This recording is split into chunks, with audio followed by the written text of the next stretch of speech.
Lihat bagaimana Ibrahim mengajarkan keikhlasan kepada kita. Enggak peduli apakah itu anaknya, apakah itu orang yang dicintainya.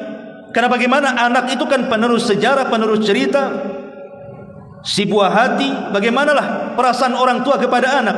Tapi demi mengikhlaskan ibadah hanya kepada Allah, Ibrahim rela menyembelih Ismail. Karena syariat kurban ini dari beliau yang diteruskan oleh syariat Islam oleh baginda Nabi kita Muhammad sallallahu alaihi wasallam, harusnya titik ini yang harus kita utamakan. Saat kurban itu harusnya diikhlas ini yang harus kita utamakan. Dengan cara apa?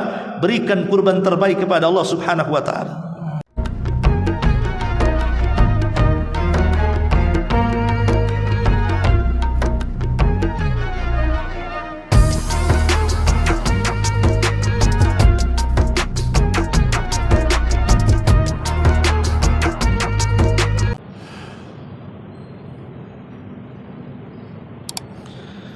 Bismillahirrahmanirrahim.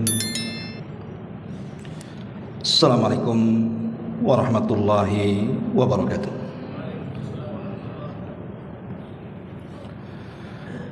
Alhamdulillah wassalatu wassalamu ala Rasulillah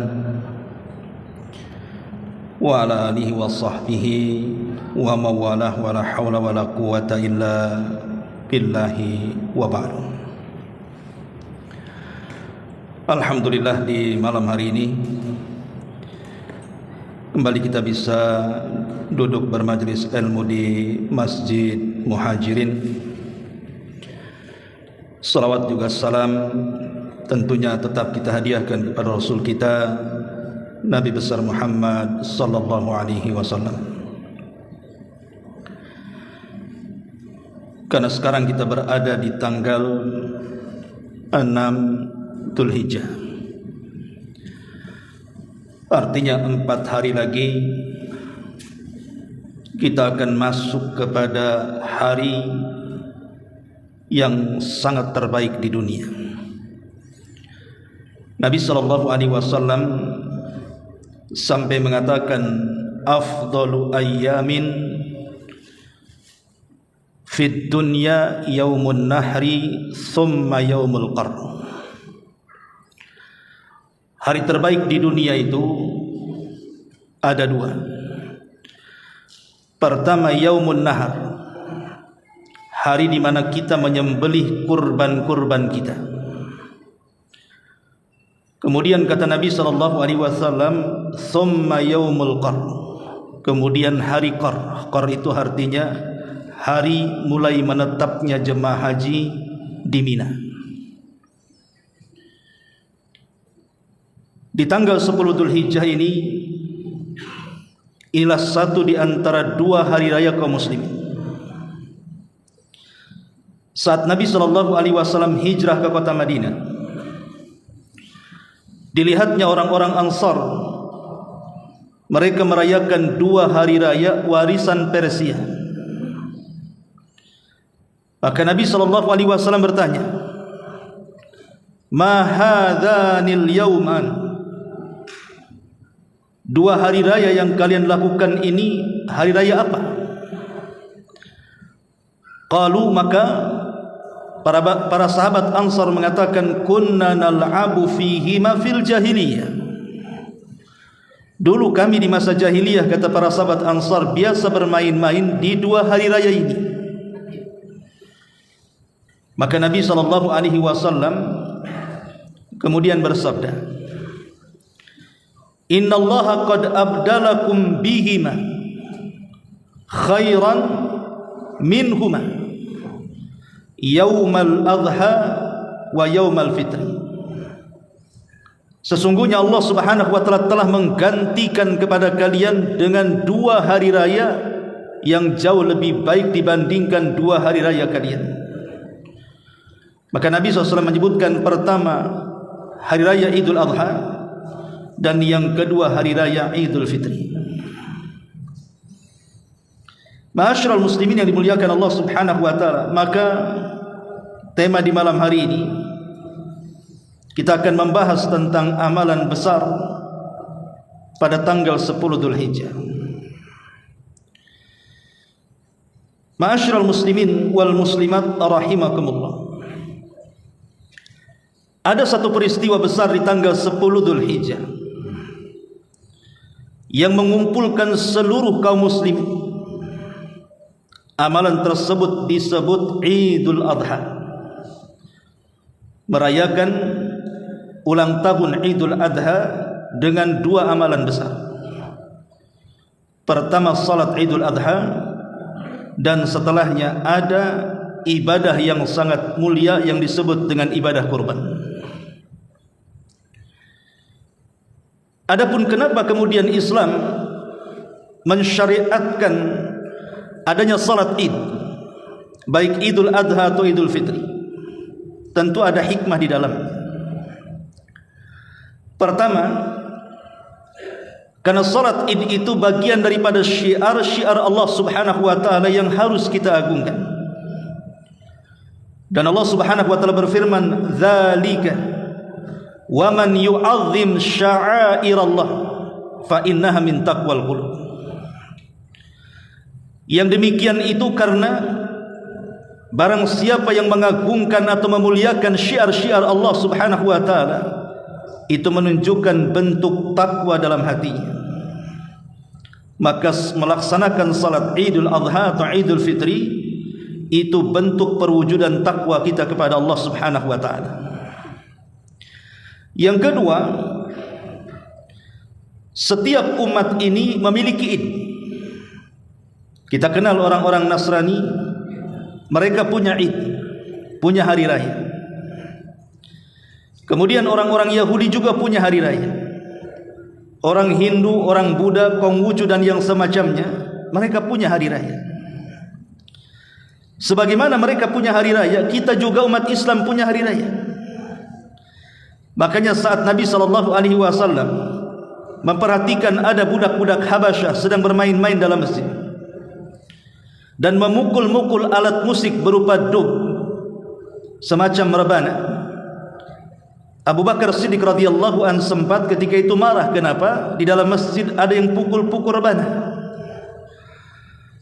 Maka Nabi SAW melarang Abu Bakar dan mengatakan, biarkan mereka.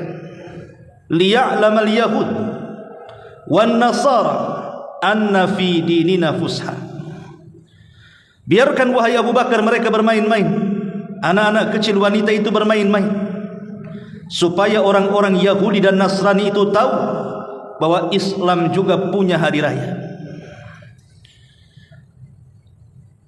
Karena Islam sudah punya hari raya, maka tidak perlu lagi kita mengikuti hari raya atau meramaikan hari raya yang dilakukan di luar daripada Islam. Sayangnya banyak kaum muslimin yang justru ketika datang hari raya orang-orang kafir, kita pula ikut merayakannya. Maka siapa yang kemudian merayakan perayaan di luar daripada Islam, maka dia akan mengurangi kecintaannya kepada hari raya pada umatnya sendiri. Maka Idul Adha dan Idul Fitri itu bagian daripada hari raya kaum muslimin. Harusnya kita harus lebih merayakan, jauh lebih heboh dibandingkan hari raya ulang tahun mereka yang dipenuhi dengan kemaksiatan kepada Allah Subhanahu wa taala. Yang ketiga, merayakan hari raya Idul Adha atau Idul Fitri itu bentuk syukur kita kepada Allah Subhanahu wa taala. Contoh saja Idul Fitri. Setelah kita melaksanakan puasa selama 1 bulan Ramadan, maka bentuk syukurnya adalah kita berkumpul di tanah lapang atau di masjid, kemudian merayakan keberhasilan kita. Karena kita sudah lewat ujian Allah Subhanahu wa taala berpuasa selama 1 bulan, maka bentuk syukurnya adalah kita melaksanakan Idul Fitri. Begitu juga Idul Adha. Setelah kita lelah 10 akhir daripada Dzulhijjah ini, 10 awal bulan Dzulhijjah ini dengan berbagai macam amal. Karena sudah saya singgung pada pengajian yang lalu bahwa dari tanggal 1 sampai tanggal 10 Dzulhijjah ini merupakan hari-hari terbaik dalam dunia. Maka siapapun yang beramal saleh, mau apakah amal saleh kecil, apakah amal saleh besar, apakah amal saleh yang tersembunyi ataupun yang tampak, maka setiap satu amal saleh itu bernilai pahala orang yang mati syahid. Dan itu dimulai di tanggal 1 sampai tanggal 10. Tentu seorang muslim tidak mungkin melewatkan ini. Pasti mereka akan fastabiqul khairat, berlomba-lomba dalam kebaikan. Mulai tanggal 1 meningkatkan salatnya, puasanya, sedekahnya, baca Qur'annya, zikirnya, silaturahimnya, dan begitu seterusnya. Setelah lelah kita beramal saleh lillahi ta'ala, maka tepat di tanggal 10 Dzulhijjah kita bersyukur. Dan bentuk syukurnya adalah dengan cara melaksanakan salat Idul Adha disusul dengan kurban, meneteskan darah karena Allah Subhanahu wa taala. Ma'asyiral muslimin wal muslimat rahimakumullah. Kemudian yang keempat, di antara hikmahnya adalah ta'zizul ukhuwati wal mahabbah. Dengan berkumpulnya kita kaum muslimin entah di tanah lapang, entah di masjid, maka itu salah satu bentuk kita ini memperkuat persaudaraan kaum muslimin dan kecintaan kaum muslimin.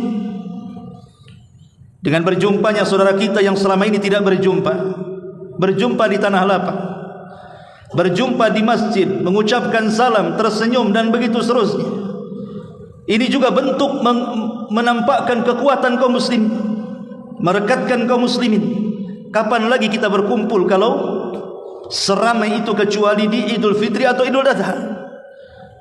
Nah, ini kesempatan merajut ukhuwah Islamiyah. Lebih daripada itu, memperkuat iman dan menghubungkan diri kepada Allah Subhanahu wa taala. Ma'asyiral muslimin wal muslimat rahimakumullah. Itulah kenapa hikmah kita disuruh untuk melaksanakan salat Idul Adha atau Idul Fitri. Baik, sedikit kita akan bicara soal hukum seputar Idul Adha atau Idul Fitri. Kita tahu bahwa kalau memang di negeri kita ditetapkan bahwa Idul Adha itu jatuh pada hari Jumat, berarti terjadi 2 hari raya dalam 1 hari. Pertama salat Id, dan yang kedua salat Jumat. Kita tahu Jumat ini adalah hari raya kita kaum muslimin, hari raya pekan. Dan Idul Adha hari raya tahunan, dan dua-duanya hari raya bagi kaum muslimin.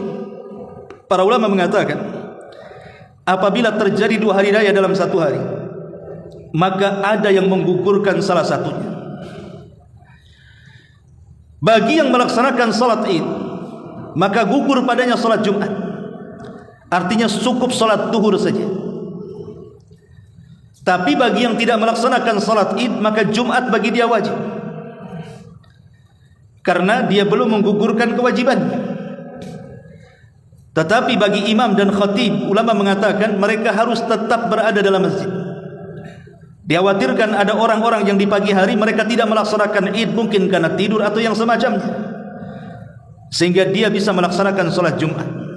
Tapi bagi orang-orang yang tidak sanggup atau yang sudah melaksanakan salat Id, maka tidak perlu salat Jumat, cukup mereka salat zuhur saja, karena tidak boleh menggabungkan 2 Id dalam 1 hari. Ma'asyiral muslimin wal muslimat rahimakumullah. Baik, apa saja adab yang harus kita lakukan tentang 10 Dzulhijjah ini? Kita mulai dari malamnya. Kita tahu bahwa malam Idul Adha bertepatan dengan tanggal 10 bulan Dzulhijjah adalah malam terbaik bagi kita kaum muslimin, dan disitulah disunnahkan kita menggemakan takbir. Sebenarnya takbir ini sudah harus dilakukan dari permulaan bulan Dzulhijjah, tanggal 1 itu memang sudah disyariatkan takbir. Tetapi takbir ini semakin digemakan ketika di malam hari Idul Adha, dan lebih lagi diutamakan setelah melaksanakan salat subuh. Sambil berjalan menuju tanah lapang atau menuju masjid untuk melaksanakan salat Id, sampai imam dan khatib naik ke atas mimbar, disitulah berhentinya takbir. Jadi takbir ini sangat penting sekali. Kenapa? Karena di antara faedah takbir sendiri adalah dalam rangka mengagungkan Allah Subhanahu wa taala. Anda yang takbiran memulai dengan kalimat Allahu Akbar, Allahu Akbar, Allahu Akbar, la ilaha illallah, Allahu Akbar, Allahu Akbar walillahil hamd. Lihat bagaimana kalimat Allahu Akbar diulang-ulang dalam setiap lafadznya saat takbir. Tahukah anda kalimat Allahu Akbar? Allahu Akbar itu adalah ta'zimullahi azza wa jalla. Kita sedang mengagungkan Allah Subhanahu wa taala, dan kita meyakini ketika kita mengucapkan kalimat itu berarti tidak ada yang lebih akbar melainkan Allah Subhanahu wa taala. Berarti di bawah Allah Subhanahu wa taala semua kecil, karena dialah yang maha akbar, dialah yang maha besar. Tidak ada yang lebih besar dibandingkan Allah Subhanahu wa taala. Sehingga dari tanggal 1 sampai tanggal 13 memang disyariatkan takbir, walaupun ada yang mutlak dan muqayyad. Tetapi 13 hari itu Allah sedang mengajarkan kepada kita agar melepaskan seluruh sifat-sifat takabbur, sombong, ujub dan yang semacamnya. Kita dilatih 13 hari itu. Karena takbiran kan tanggal 1 mulainya, kemudian diakhiri sampai tanggal 10. Itu disebut takbir mutlak. Kita bertakbir kapan saja, di mana saja, dalam kondisi apa saja. Kemudian tanggal 11, 12 dan 13 disebut muqayyad. Kita takbir hanya selepas salat wajib saja yang 5 waktu.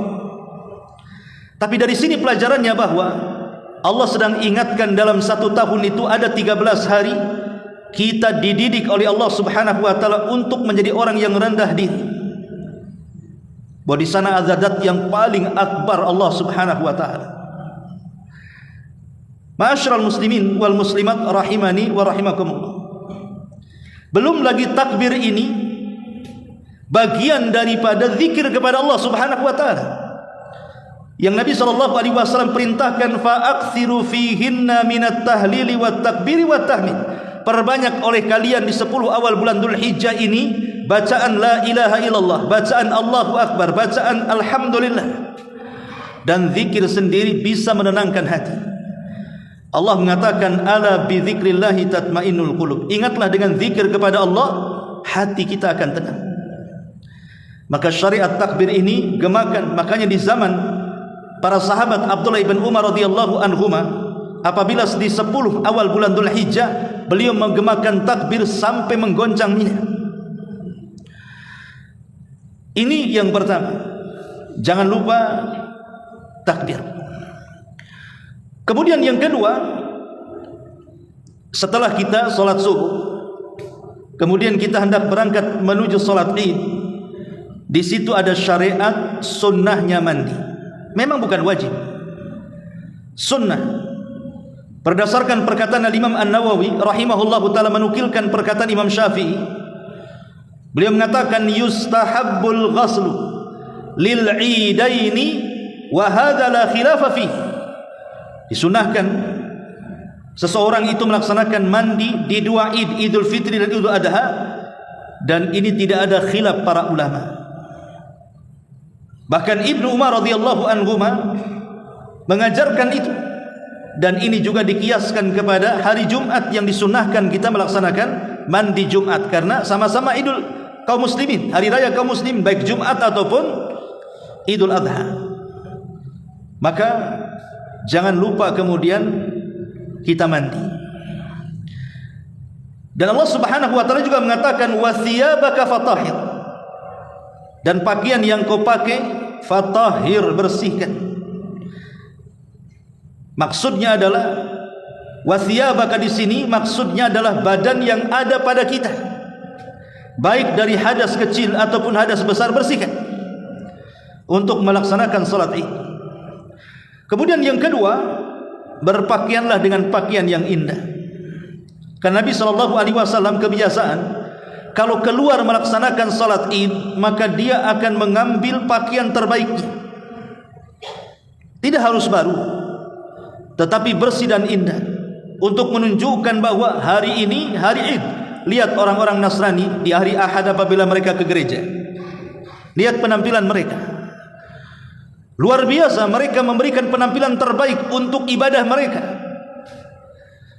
Kenapa orang-orang kafir bisa, kenapa kita tidak bisa?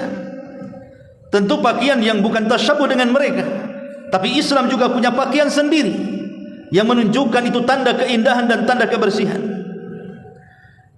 Ma'asyiral muslimin wal muslimat rahimani wa rahimakumullah. Kemudian ingatkan juga keluarga, karena Idul Fitri atau Idul Adha itu yang keluar ke tanah lapang bukan kita saja, tetapi istri kita yang punya istri, anak-anak kita yang punya anak, bahkan pembantu-pembantu yang punya pembantu. Karena di zaman Nabi SAW memerintahkan untuk mengeluarkan wanita-wanita yang ada dalam pingitan, artinya gadis-gadis dikeluarkan, disuruh keluarkan salat Id. Bahkan wanita-wanita haid juga mereka disuruh keluar. Wanita-wanita, bayangkan orang haid itu membawa najis, tetapi Nabi SAW tetap menyuruh keluar. Karena ini hari raya, tidak boleh ada yang tinggal di rumah. Semua keluar, baik laki-laki, perempuan, ataupun orang tua, remaja, anak-anak, semua keluar. Wanita yang mungkin budak di zaman dulu atau merdeka, atau wanita pingitan, atau wanita-wanita yang sedang haid, yang sedang nifas, asal mereka bisa berjalan, datang ke tanah lapang dan pakaikan pakaian terbaik mereka, selama tidak tabarruj tentunya. Ma'asyiral muslimin wal muslimat rahimani wa rahimakumullah. Khusus laki-laki, Nabi SAW sangat suka dengan wewangian. Makanya para ulama mengatakan yustahabbu tatayyubu fi yaumi Id, disunahkan bagi laki-laki menggunakan parfum, wewangian.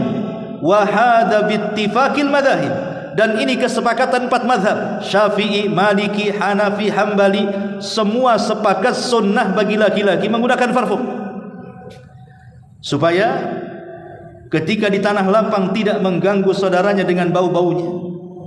Karena akan menghadapi banyak orang, badan kita sudah harus wangi, jangan sampai kemudian ada bau yang keluar dari badan kita. Dan sambil takbir yang sudah saya jelaskan tadi. Ma'asyiral muslimin wal muslimat rahimani wa rahimakumullah. Kemudian juga setelah sampai di tanah lapang, tentu banyak saudara-saudara di sana. Ucapkan salam. Ucapkan salam kepada saudara-saudara kita yang mungkin lebih dulu ada di tanah lapang atau yang berjumpa di jalan. Karena salam juga bagian daripada syiar. Bahkan Nabi SAW mengatakan kunci daripada kecintaan sesama kaum muslimin itu ada di lafaz salam. Kata Rasul mengatakan kalian tidak akan masuk surga sampai kalian beriman, dan kalian belum beriman sampai kalian saling mencintai.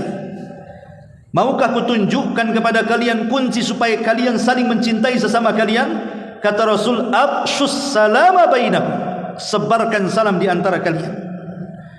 Baru setelah itu melaksanakan salat Id, dengarkan khutbah imam, dan salat Id ma'ruf tata caranya tidak perlu diulang. Baru setelah pulang dari salat Id, ini ada syariat yang diajarkan Rasul, jangan pulang lewat jalan pergi.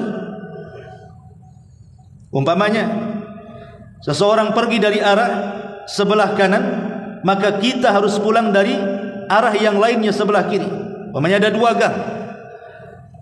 Pertama berangkat dari gang A, maka pulang harus dari gang B. Tentu syariat ini diperintahkan Nabi SAW. Apa hikmahnya? Kenapa kemudian jalan pergi dengan jalan pulang kok harus berbeda? Tentu ada hikmahnya.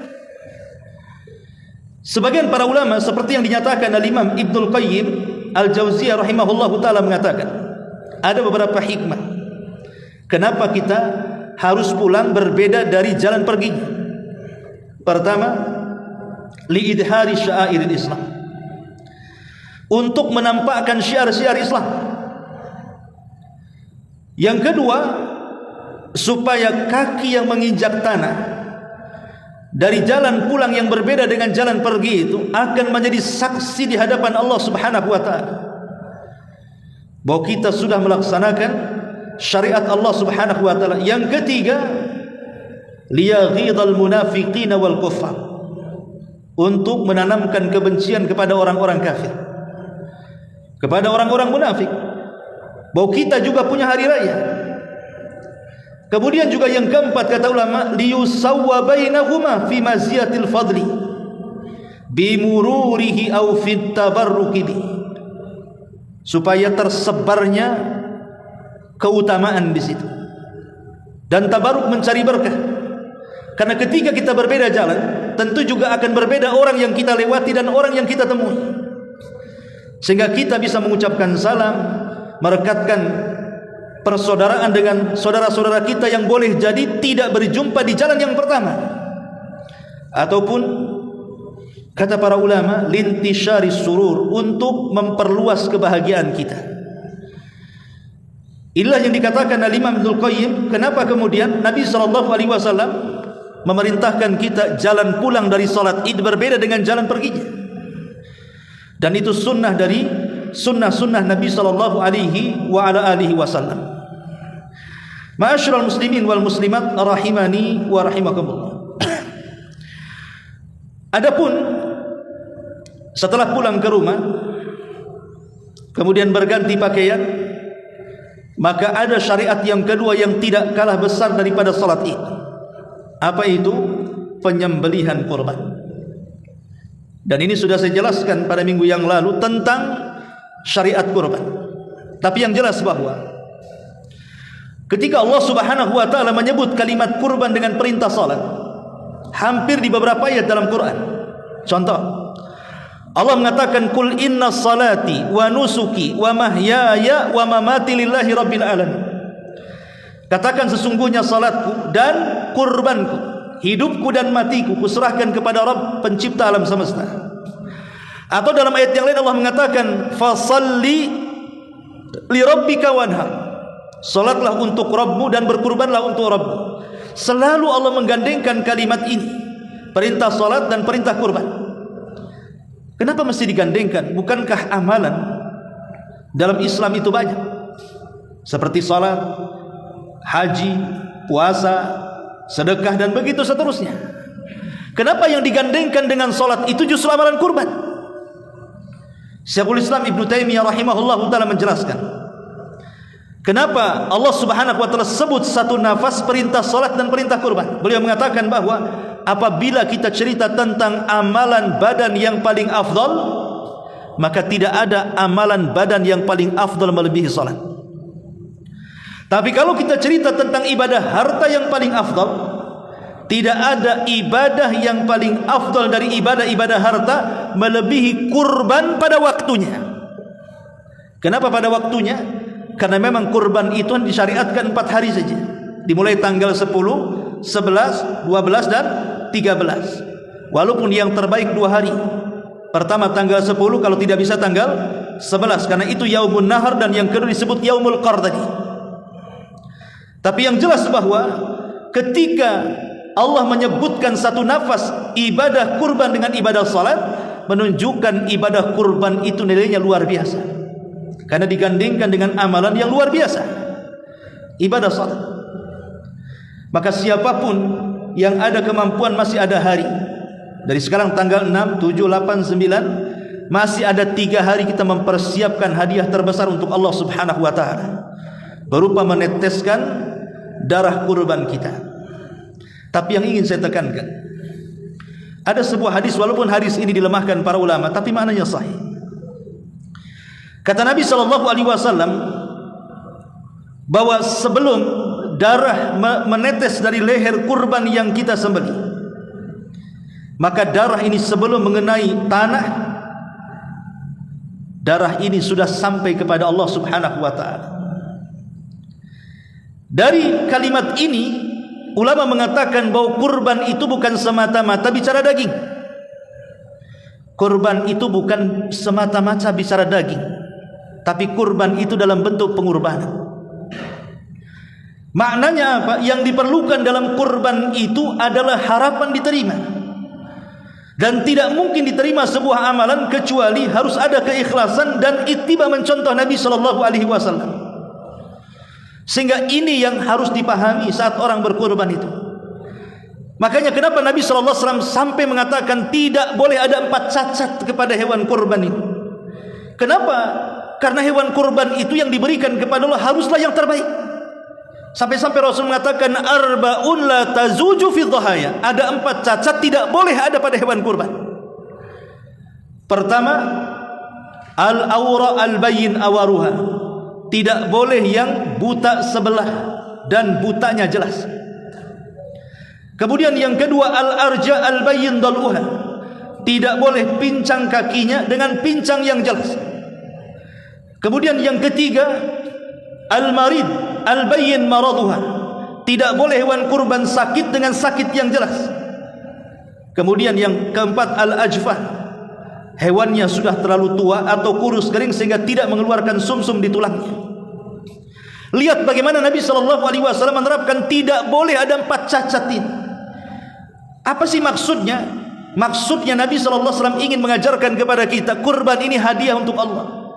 Persembahan kita kepada Allah Subhanahu wa taala. Kalau kita memberikan hadiah kepada boleh jadi atasan kita, tentu kita tidak mungkin asal-asalan. Memberikan hadiah kepada orang tua tidak mungkin asal-asalan. Maka mimbabil aulah, tentu lebih utama apabila kita memberikan hadiah kepada Allah, berikanlah hadiah terbaik untuk Allah Subhanahu wa taala. Makanya lihat ketika Rasulullah SAW berkurban, Rasul itu tidak pernah meninggalkan kurban sejak disyariatkan sampai meninggal. Dan Rasul kalau kurban itu selalu 2 ekor kambing. Yang dijelaskan dalam hadis, di mana 2 kambing Nabi SAW itu saminaini, dua-duanya gemuk, aqranaini, dua-duanya bertanduk, mananya jantan, amlahaini, dua-duanya berwarna yang sangat indah, putih dan ada kehitam-hitamannya. Lihat bagaimana Rasul mencontohkan kepada kita, karena kurban ini kan hadiah kepada Allah. Makanya dia mencari kambing terbaik, dan yang dimaksud terbaik di sini dia jantan, dia gemuk gitu ya, dan warnanya juga indah. Karena memang saya katakan dari awal kurban ini bukan semata-mata bicara daging. Sebab kita ini terkadang sibuk membicarakan soal daging. Itu yang kita bicarakan setiap kita rapat kurban, itu yang dibicarakan. Tentang masalah pembagian daging, distribusi dan begitu seterusnya. Harusnya yang lebih daripada itu adalah keikhlasan kita kepada Allah dengan memberikan kurban terbaik. Sehingga panitianya yang menjadi panitia kurban pun menjadi panitia terbaik, tahu hukum-hukum penyembelihan, tahu hukum-hukum kurban, sehingga dia tidak salah saat dia menjadi panitia kurban. Karena ini proses persembahan kita kepada Allah haruslah yang terbaik diberikan kepada Allah Subhanahu wa taala. Ma'asyiral muslimin wal muslimat rahimakumullah. Lihat bagaimana kisah Nabi Ibrahim alaihi salatu wassalam. Walaupun yang disembelih putranya itu pun berdasarkan mimpi yang menurut kita apalah sebuah mimpi. Akan tetapi ingat bahwa mimpinya para nabi itu sebuah wahyu, itu perintah dari Allah Subhanahu wa taala. Berbeda dengan mimpi kita.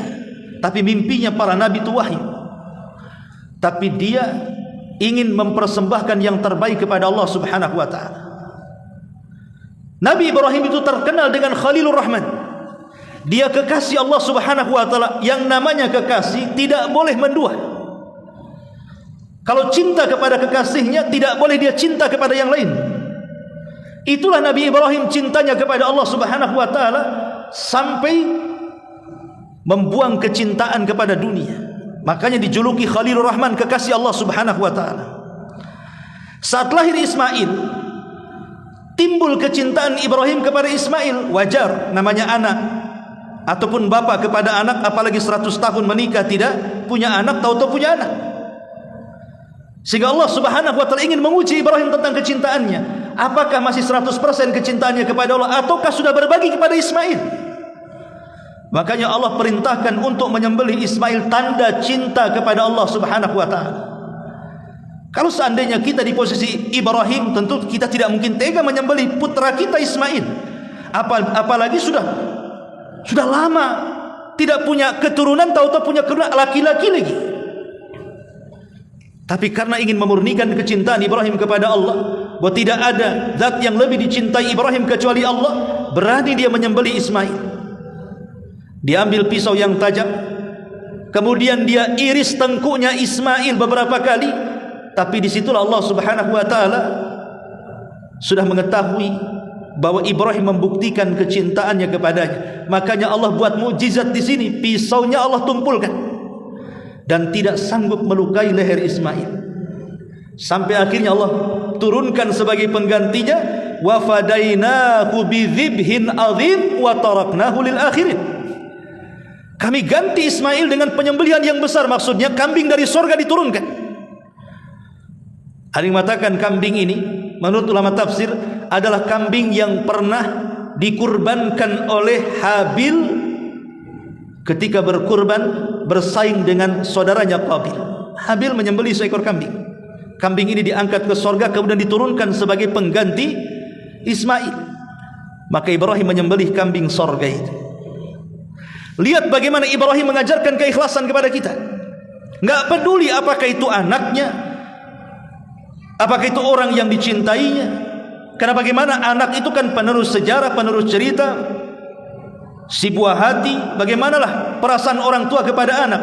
Tapi demi mengikhlaskan ibadah hanya kepada Allah, Ibrahim rela menyembelih Ismail. Karena syariat kurban ini dari beliau yang diteruskan oleh syariat Islam oleh baginda Nabi kita Muhammad sallallahu alaihi wasallam, harusnya titik ini yang harus kita utamakan. Saat kurban itu harusnya diikhlas ini yang harus kita utamakan. Dengan cara apa?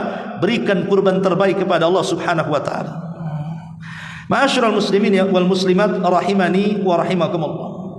Oleh karena itulah maka ada waktu ke depan kita akan dapat 10 di tanggal 10 bulan Dzulhijjah, ramaikan ini karena Idul Adha bagi kaum muslimin.